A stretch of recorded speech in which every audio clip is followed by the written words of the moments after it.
Hi, so the activity that I chose for the changing fractions into decimals and percents, I wanted to use a video to help explain because I know that there's a lot of videos on the internet that help explain this, and it's easy for kids to understand when they can see it and hear it being explained at the same time. So I found this video on YouTube that I thought was really clear. It doesn't have a lot of fun and interactive things. It pretty much just teaches the lesson. It's hard to find fun, you know, videos that are related to teaching younger children because this lesson is used for 5th or 6th graders, primarily 6th graders I can think of. So this activity is for 6th grade. I'm choosing 6th grade because this video is a little bit more difficult. So I'll just show you the video that I chose. I feel like this guy really explains it just very clearly and easy for these kids to understand who are learning this video. Before we start, I want you to memorize the order in which these are written because it will help you to remember the steps to take when you change these from one to another. Look at this number again and tell me what it is. Well, that's easy. We just said a minute ago it was the fraction 1/4. Yes, I did. But first let me ask you what this word is. Well, that's record.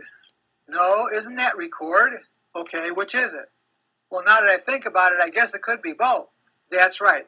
The word has two different meanings. It could be the noun, record, or the verb, record. So it has two distinct different meanings depending on the context you're using it in. Now let's look at this object again. It actually has at least 4 different definitions. It could be interpreted as a fraction 1/4, or it could be interpreted as a ratio 1:4, or it could be interpreted as a probability, 1 chance out of 4 chances of something occurring. Or it could be interpreted as a division problem, 1 divided by 4. So I really liked that he used the word record and record to show the similarities between interpreting different words or interpreting this object 1/4, 1:4, 1 out of 4, 1 divided by 4. It really shows students that fractions, they do have a lot of different meanings, and that is the reason why converting them into decimals and percents makes sense, because they are really just finding the different meaning of that object, I guess you can say. So I really like that he went over that. I thought that was really clear. Let's say I want to change this fraction into a decimal. That means I have to do some work, some arithmetic operation.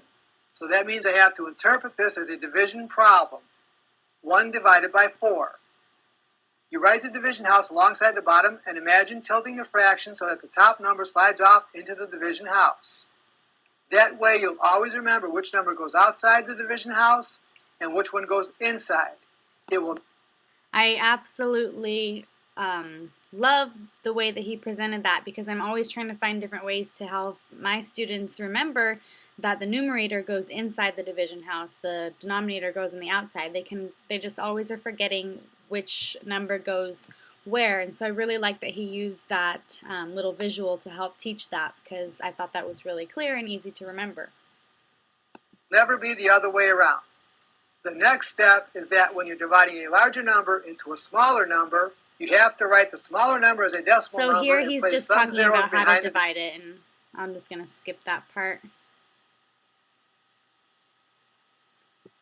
5 times 500ths. Now let's change 3/4 and 1/2. To change 3/4 into a decimal, we must divide 4. So he's just dividing again. I don't want to waste time with the long division. 2 into 1. Write 1 as a decimal number. These are the steps you perform anytime you want to change a fraction into a decimal. Now what if we want to go a step further and change these decimals into percents? Here's where remembering this order will help you. You probably vaguely remember something about moving a decimal point in some direction, some number of places when changing decimals to percents and percents back So he explains to decimals. The trouble was remembering which direction and how many places. that there's Yes, I vaguely remember something about that. confusion Me about too, which Mr. direction. Sling. Okay, let's look at our board again. You'll notice that if we're moving from decimals to percents, we're moving to the right. So if we want to change 25 hundredths to a percent, we move the decimal 2 places to the right and attach a percent symbol. It will always be 2 places either to the right or to the left, depending on which direction you're going. So in the beginning, he asked the students to remember the order, fractions, decimals, and percents, which order they go in. I thought that was really important. I never thought about telling students to remember that specific order, because it's true when you are converting decimals into percents, you're going to the right, and then when you're converting percents back to decimals, you are going to the left when you move your decimal. So I thought that was really good to make a point to have students remember the order of these 3 words, because it does make a huge difference and it makes it a lot easier to remember how to convert. So this is pretty much the video. He finishes it by finishing these other 2. I thought it was a great video. I thought it explained it really well. So that would be the video that I would use in my activity. And then moving on, I would go to this website here. Sorry, that video was just called Change Fractions to Decimals to Percents, that I just found on YouTube by just kind of searching it. And then this this game right here I thought was kind of more interactive for students to play. They could play this on their own, or we could play it as a class right after we finish learning the lesson. You have to just shoot, it gives you the fraction, you have to shoot the decimal that matches that fraction. So we'll just start with level 1, relaxed mode. I'll show you how to play. So here my gun says 5/10. I know that that one could be that one, or that one, or that one, so I'm going to just go ahead and shoot one of them. And I got 2 points. My next one is 8/10. I know that this is the decimal that matches that, so I'm going to go ahead and try and shoot that one without shooting the rest. 5/10 again, so I know that that one's this one.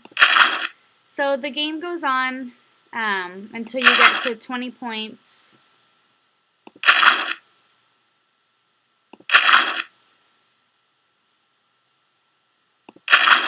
So this is a more engaging way to have students play a game in order to learn. After they've learned the lesson, they get to have a little bit fun, but they're still learning at the same time. They still have to think.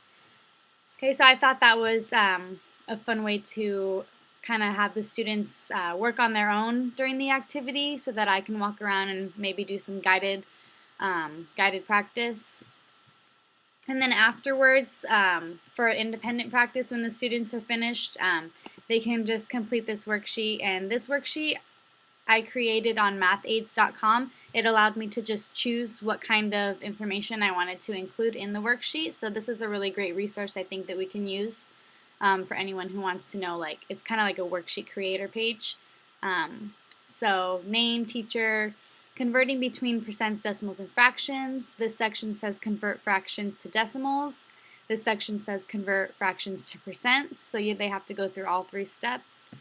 And then the answer page is over here. So I like this this internet resource. It allowed me to create the worksheet with the information that I wanted, and it also had the answer page that it gives you when you're finished. So that's my activity that I will do with the students. Use this video to help teach the lesson, then use this math internet game to get the students excited about what they're learning, and then this would be the assessment to see how much information they got out of it. So I'll go ahead and post the links to all 3 of these websites on the wiki page so that you guys can take a look at it, and hope you enjoyed my lesson.